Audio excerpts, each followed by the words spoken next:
கிறிஸ்துவுக்குள் பிரியமானவர்களே, இயேசு கிறிஸ்துவின் நாமத்தினாலே இந்த ஜொலித்திடும் நட்சத்திரம் சேனலுக்கு உங்களை அன்புடன் வரவேற்கிறேன். இந்த நாளில் கூட முதல் 2025ஆம் ஆண்டுல முதல் நாளில் நம்ம நின்று கொண்டிருக்கிறோம். எல்லாருக்கும் என்னுடைய புத்தாண்டு வாழ்த்துக்களை தெரிவித்துக் கொள்கிறேன். இந்த ஆண்டு முழுவதும் கர்த்தர் உங்களையும் உங்கள் குடும்பத்தையும் ஆசீர்வதிப்பாராக. நம்ம இந்த முதல் நாளில் பார்க்க போற வசனம் என்னன்னு பார்த்தீங்கன்னா, கேளுங்கள் அப்பொழுது உங்களுக்கு கொடுக்கப்படும், தேடுங்கள் அப்பொழுது கண்டடைவீர்கள், தட்டுங்கள் அப்பொழுது உங்களுக்கு திறக்கப்படும்.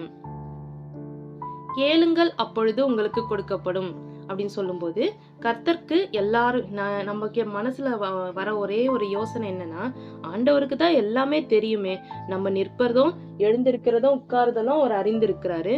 அப்ப நம்ம ஏன் அவர்கிட்ட கேட்டுக்கிட்டே இருக்கணும் அப்படின்னு சொல்லிட்டு எல்லாருக்குள்ளயுமே ஒரு எண்ணம் இருந்துகிட்டே இருக்கும். கேளுங்கள் அப்பொழுது உங்களுக்கு கொடுக்கப்படும். அதாவது நம்மளுடைய வாயிலிருந்து நம்ம ஒவ்வொரு தடவையும் நம்மளுக்கு என்ன வேணும்ன்றத ஆண்டவர்கிட்ட கேட்டு பெற்றுக்கொள்ளணும்னு சொல்லிட்டு ஆண்டவர் பிரியப்படுறாரு. நம்மளுக்கு என்ன தேவையா இருந்தாலும் நம்ம கேட்டா கண்டிப்பா ஆண்டவர் கொடுப்பாரு அப்படின்ற விசுவாசத்தோடு நம்ம அவர்கிட்ட கேட்கணும். அடுத்த வசனத்துல பாத்தீங்கன்னா, ஏனென்றால் கேட்கிறவன் எவனும் பெற்றுக்கொள்கிறான், கேட்கிறவன் எவனும் பெற்றுக்கொள்கிறான் என்று அப்போ ஆண்டவர் சொல்றாரு. அப்ப என்ன சொல்றாருன்னா, கேட்டீங்கன்னா கண்டிப்பா உங்களுக்கு கொடுக்கும், கேட்கிற எல்லாருக்குமே கிடைச்சிரும் அப்படின்னு சொல்லிட்டு ஆண்டவர் வாக்கு தத்தமாவே இதை நம்மளுக்கு சொல்றாரு. ஃபர்ஸ்ட் என்ன சொல்றாருன்னா, கேளுங்கள் அப்பொழுது உங்களுக்கு கொடுக்கப்படும் அப்படின்னு சொல்லிட்டு சொல்றாரு. அடுத்த வசனத்துல கேட்கிறவன் எவனும் பெற்றுக்கொள்கிறான். அப்ப நீங்க கேட்டீங்கன்னா கண்டிப்பா பெற்றுக்கொள்வீங்க அப்படின்னு சொல்லிட்டு ப்ராமிஸ் பண்றாரு. கண்டிப்பா. அதே மாதிரி தேடுகிறவன் கண்டடைகிறான், தட்டுகிறவனுக்கு திறக்கப்படும். தேடுகிறவன், ஆண்டவரை நம்ம அதிகாலையில தேடும் போது கட்டாயம் அவரை நம்ம கண்டடைவோம். நம்மளுக்கு எந்த தேவைகளையும் நம்ம தேடும் போது அந்த தேவைகளும் நம்மளுக்கு கண்டடையத்தக்க ஆண்டவர் கிருபை செய்வார். அதே போல ஒரு காரியத்தை தட்டி நம்ம கேட்கும் போதும் தட்டுகிறவர்களுக்கு திறக்கப்படும் அப்படின்னு போட்டிருக்குதுல்ல. அத நம்ம எந்த காரியத்தை குறித்து நம்ம தட்டி ஆண்டவர்கிட்ட, ஆண்டவரே இது எனக்கு வேணும் அப்படி சொல்லிட்டு நம்ம விடாப்படியா பூட்டி இருக்கு. அதாவது தட்டுகிற காரியம் நம்ம எதுக்காக தட்டுவோம்? இப்ப கதவு பூட்டப்பட்டு இருந்தா தட்டுவோம். அதே போல நம்மளுடைய வாழ்க்கையில ஒரு சில இடத்துல கதவு போல ஒரு சின்ன ஒரு சில காரியங்கள்ல வழிவாசல்கள் திறக்கப்படாம அடைக்கப்பட்ட சூழ்நிலையில நம்ம இருந்து கொண்டிருப்போம். அதை நம்ம என்ன பண்ணணும்னா தட்டி தட்டி தட்டி திறக்கணும். இப்ப தட்டணும்னா நம்ம கையை வச்சு தட்டணுமா அப்படின்னு கேட்டிங்கன்னா அப்படி இல்லை.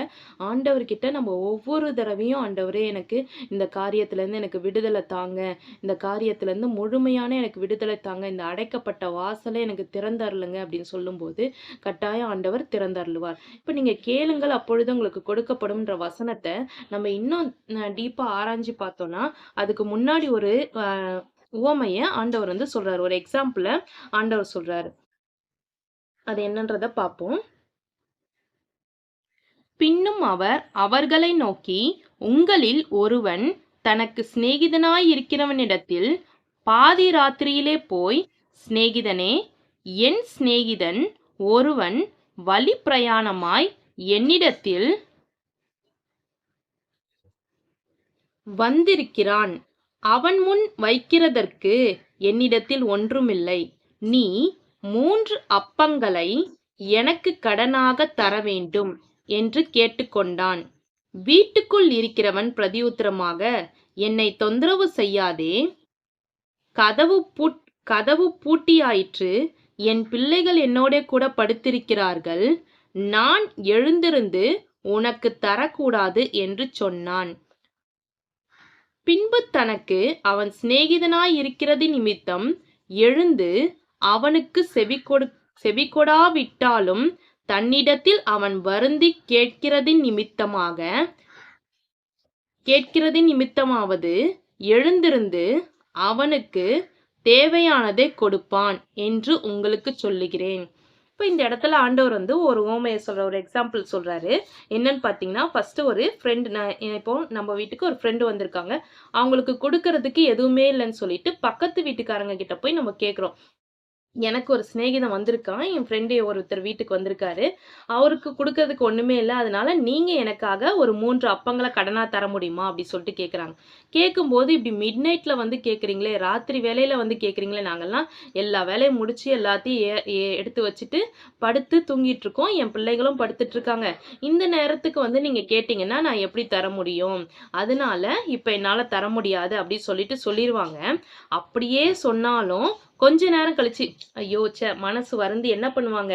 ஐயோ! நம்மகிட்ட வந்து கேட்டும் நம்ம குடுக்காம இருந்தா, பாதி ராத்திரி ஆயிடுச்சு, லேட் நைட் ஆயிடுச்சு தெரிஞ்சிருச்சு. இருந்தாலும் நம்ம தூங்கவும் ஆரம்பிச்சுட்டோம். படுக்கைக்கு போயிட்டோம். அதுவும் தெரியுது. இருந்தாலும் அவங்க கேட்டது நிமித்தம் நம்ம வந்து குடுக்கணும் அப்படின்னு சொல்லிட்டு, அவங்க தேவையானத கொடுப்பான். அவனுக்கு தேவையானதை கொடுப்பான் அப்படின்னு சொல்லிட்டு சொல்லுவாங்கல்ல. இப்போ அதே போல தான் ஆண்டவர் என்ன சொல்றாருன்னா, ஒரு வேள நீங்க கேட்கும்போது, ஆண்டவர்கிட்ட கேட்கும்போது, ஆண்டவர் வந்து இந்த காரியத்த செய்ய வேணாம் அப்படின்னு நெனச்சிருந்தாலும் சரி, பொல்லாத மனுஷர்களாகிய இவங்களே வந்துட்டு மிட்நைட்ல வந்து கேட்ட உடனே, நம்ம கேட்டதுக்காகவாவது சரி நம்ம கஷ்டப்பட்டு குடுத்துருவோம் அப்படி சொல்லிட்டு நெனைக்கும்போது, ஆண்டவர்கிட்ட நம்ம கேட்டுக்கிட்டே ஒரு காரியத்த நம்ம கேட்டுக்கிட்டே இருக்கும்போது, ஆண்டவர் எவ்வளோ நேரம் பார்த்து கொண்டே இருப்பாரு? கட்டாயம் அதுக்கு பதில் செய்வாரு அப்படின்றத தான் ஆண்டவர் ஊமையா இயேசுவானவர் இந்த இடத்துல நமக்கு சொல்லியிருக்காரு. அதாவது ஒரு பொல்லாத மனுஷர்களாகிய நம்பளே என்ன பண்ணுவோம்? அவங்க பக்கத்து வீட்டுக்காரங்க நம்மளுடைய ஃப்ரெண்டு நம்மகிட்ட வந்து கேட்ட நேரத்துல நம்ம குடுக்காம இருக்கலாமா? அதனால அவனுக்கு தேவையானத நம்ம எப்படியும் குடுத்துருவோம். வருந்தி கேட்டிருக்கானே, ரொம்ப ரெக்வெஸ்ட் பண்ணி கேட்டிருக்கானே, அதனால அவனுக்கு தேவையானத நம்மளுக்கு அவங்க குடுத்துருவோம் அப்படின்னு சொல்லிட்டு நினைக்கும்போது, அப்போ பொல்லாதவர்களாகிய மனுஷங்களே இப்படி நினைக்கும்போது, கர்த்தராகிய ஆண்டவர் எவ்வளோ அன்பானவர். அப்போ பிள்ளைகளாகிய நம்ம அவர்கிட்ட கேட்கும்போது, எந்த காரியத்த கேட்டாலும் நம்மளுக்கு என்ன பண்ணுவாரு? கட்டாயம் அவர் தருவாரு. இத நீங்க நல்லா ஞாபகம் வச்சுக்கோங்க ஃப்ரெண்ட்ஸ். எல்லாருமே வந்துட்டு கர்த்தர் இடத்துல நம்ம இந்த ஆண்டுல உங்களுக்கு என்னென்ன தேவைகள் இருக்குதோ, அதெல்லாம் நீங்க மறக்காம அவர்கிட்ட கேளுங்க. கட்டாயம் நீங்க கேட்கிற எவனும் பெற்றுக்கொள்ளுவான்னு உங்களுக்கு வாக்குத்தத்தம் பண்ணியிருக்காரு. இந்த வாக்குத்தத்தத்த கைய வச்சு நீங்க பிரேயர் பண்ணுங்க. ஆண்டவரே நீங்க சொல்லியிருக்கீங்க. கேளுங்கள் அப்பொழுது உங்களுக்கு கொடுக்கப்படும் சொல்லிட்டீங்க. எனக்கு நீங்க இந்த காரியத்துல எந்த உங்களுக்கு வேலை காரியமா இருக்கலாம், இல்ல பிசினஸ் காரியமா இருக்கலாம், இல்ல திருமண காரியமா இருக்கலாம், இல்ல பிள்ளை செல்வங்க வேணுன்ற காரியமா இருக்கலாம். இல்ல உங்களுக்கு வீடு கட்டப்பட வேண்டிய காரியமா இருக்கலாம். இல்ல உங்களுக்கு நோய் நொடி சுகவீனம் வேணும் சுகம் வேணும் அப்படின்னு சொல்லிட்டு நீங்க கேட்டுருக்கலாம். எந்த காரியமா இருந்தாலும் கேளுங்கள் அப்பொழுது உங்களுக்கு கொடுக்கப்படும் சொல்லியிருக்கீங்க ஆண்டவரே. அதே போல இந்த பொல்லாத மனுஷங்களே அப்படி நடுராத்திரில வந்து டிஸ்டர்ப் பண்ணா கூட வருந்தி கேட்டதின் நிமித்தம் உனக்கு தேவையானதே கொடுப்பான்.